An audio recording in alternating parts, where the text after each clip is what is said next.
नमस्कार। आज हम महिला किसान सशक्तिकरण परियोजना यानी एमकेएसपी पर थोड़ी गहराई से बात करने वाले हैं। हम हमारे पास एक दस्तावेज है, महिला किसान सशक्तिकरण परियोजना, एक अवलोकन और कुछ और स्रोत भी हैं। तो इनसे समझने की कोशिश करेंगे कि योजना क्या है, कैसे काम करती है।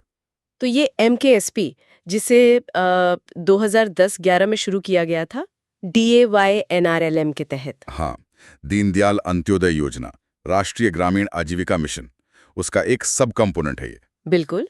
और इसका जो बड़ा मकसद बताया जाता है वो है ग्रामीण भारत में महिला किसानों को मजबूत करना हाँ, उन्हें सशक्त बनाना। और उन्हें खेती से जुड़ी मतलब एक स्थायी आमदनी का रास्ता दिखाना। पर ये सिर्फ खेती सिखाना तो नहीं है ना? उससे ज्यादा है। हाँ हाँ, बिल्कुल। लक्ष्य सिर्फ ये नहीं कि उत्पादन बढ़ जाए या कमाई हो। इसमें मतलब खाद्य और पोषण सुरक्षा पक्की करना भी है। अच्छा। सरकारी योजनाओं तक उनकी पहुंच वो आसान बनाना।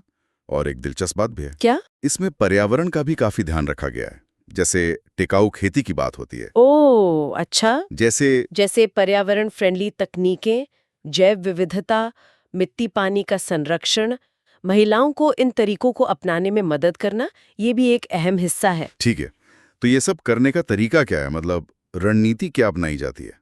सुनने में तो ये काफी बड़ा काम लग रहा है। हाँ, है तो बड़ा काम, पर इसका तरीका काफी जमीनी है।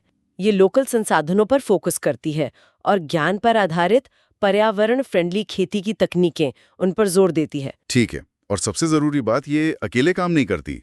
ये जो कम्युनिटी संस्थाएं हैं ना, जैसे महिला स्वयं सहायता समूह SHGs, हाँ, SHGs और उनके बड़े संगठन, ग्राम संगठन या VOs, फिर उत्पादक समूह हैं, NGOs हैं, इनके साथ मिलकर काम होता है। अच्छा, मतलब महिलाओं को समूहों में जोड़कर फिर मदद दी जाती है। और ये जो एक शब्द इस्तेमाल हुआ है, हैंड होल्डिंग सहायता, इसका क्या मतलब हुआ? हाँ, हैंड होल्डिंग का मतलब है लगातार साथ देना, मार्गदर्शन करना। सिर्फ एक बार ट्रेनिंग देकर छोड़ नहीं देना, महीनों तक ट्रेनिंग चलती है, उनकी क्षमताएं बढ़ाई जाती हैं। अच्छा। मतलब काम सीखने से लेकर उसे ठीक से करने तक पूरा साथ दिया जाता है। एक सतत प्रक्रिया है ये। और क्या ये योजना समाज के हर वर्ग की महिलाओं तक पहुंचती है या कुछ खास समूहों पर ज्यादा फोकस है? नहीं, कोशिश तो यही है कि मदद सबसे जरूरतमंद तक पहले पहुंचे। तो प्राथमिकता दी जाती है। हाँ, बिल्कुल। जैसे अनुसूचित जाति जनजाति की महिलाएं हैं, अल्पसंख्यक समुदाय की हैं, या वो महिलाएं जो घर की मुखिया हैं या जिनके पास जमीन नहीं है, उनको प्राथमिकता मिलती है। और इसके लिए पैसा कहाँ से आता है? फंडिंग मॉडल क्या है? फंडिंग में ज्यादातर हिस्सा, करीब 75%, हाँ, वो केंद्र सरकार देती है। 75%? हाँ, और जो उत्तर पूर्वी राज्य हैं या पहाड़ी राज्य, वहां तो 90% तक केंद्र देता है। अच्छा, काफी ज्यादा है। हाँ, और बाकी का जो हिस्सा है वो राज्य सरकारें या फिर जो पार्टनर संस्थाएं हैं जैसे NGOs वो लगाती हैं। ठीक है, तो रणनीति तो अच्छी लग रही है, समुदाय आधारित है, पर्यावरण का ध्यान है, जरूरतमंदों पर फोकस है। लेकिन जमीन पर इसका असर कैसा रहा है? कुछ आंकड़े हैं? हाँ, आंकड़े तो काफी सकारात्मक दिखते हैं। DAY-NRLM के तहत 30 लाख से ज्यादा महिला किसानों को MKSP से सीधी मदद मिली है। 30 लाख, ये तो बहुत बड़ा नंबर है। हाँ, बिल्कुल। और कई तरह की पहले हुई हैं इसमें, जैसे कस्टम हायरिंग सेंटर बने हैं। ये क्या होते हैं? यहाँ से किसान, खासकर छोटे किसान, महंगे कृषि उपकरण किराए पर ले सकते हैं, ट्रैक्टर वगैरह। अच्छा, ये बहुत उपयोगी होगा। हाँ, फिर जैविक खेती को बढ़ावा मिला है, मल्टीलेयर क्रॉपिंग है, मतलब एक ही खेत में एक साथ कई फसलें उगाना। वाह। और एक आंकड़ा है जो मुझे काफी चौंका रहा है। महिला SHG सदस्यों ने 1.06 लाख करोड़ की बैंक वित्तीय सुविधाओं का लाभ उठाया है। हाँ, ये आंकड़ा बहुत महत्वपूर्ण है, 1.06 लाख करोड़। ये तो दिखाता है कि महिलाएं सिर्फ खेती नहीं कर रही, बल्कि बैंकिंग सिस्टम से भी जुड़ रही हैं, सक्रिय रूप से। बिल्कुल सही। ये असल में जमीनी स्तर पर वित्तीय समावेशन, जिसे फाइनेंशियल इंक्लूजन कहते हैं, उसका एक बड़ा सबूत है। ये सिर्फ कर्ज लेना नहीं है, ये पूरी आर्थिक मुख्यधारा में शामिल होना है। दिखाता है कि महिलाएं अब बड़ी आर्थिक गतिविधियों का हिस्सा बन रही हैं। अगर हम जमीनी स्तर की गतिविधियों की बात करें तो स्रोत कुछ उदाहरण भी देते हैं।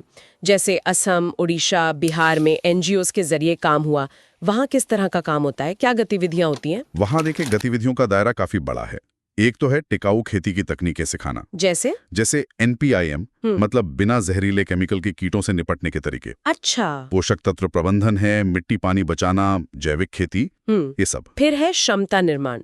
इसमें तकनीकी ट्रेनिंग दी जाती है और सबसे खास कम्युनिटी रिसोर्स पर्सन CRPs तैयार की जाती हैं। CRPs ये कौन होते हैं? ये उन्हीं समुदायों की अनुभवी महिलाएं होती हैं जिन्हें ट्रेनिंग दी जाती है ताकि वो आगे दूसरी महिलाओं को सिखा सकें, पीयर लर्निंग मॉडल जैसा। अरे वाह, ये तो बहुत अच्छा तरीका है। हाँ, और तीसरा है संस्थागत विकास, मतलब ऐसे जीज को मजबूत करना, उत्पादक समूहों को बनाना और उन्हें मजबूत करना, और फिर उन्हें बाजार से जोड़ना, सरकारी योजनाओं से जोड़ना, ये सब शामिल है। समझ गई। तो कुल मिलाकर देखें तो MKSP सिर्फ एक खेती सुधार कार्यक्रम नहीं है। ये तो महिला किसानों को संगठित करके, उन्हें हुनर देकर, संसाधन देकर और फिर बाजार और सिस्टम से जोड़कर एक पूरा सपोर्ट सिस्टम बनाने की कोशिश लग रही है। आपने बिल्कुल सही समझा। ये सिर्फ एक योजना नहीं है, ये ग्रामीण महिलाओं को कृषि में सिर्फ एक भागीदार होने से आगे ले जाकर उन्हें नेतृत्व की भूमिका में लाने का एक प्रयास है, जो उन्हें सामाजिक और आर्थिक दोनों तरह से आत्मनिर्भर बनाता है।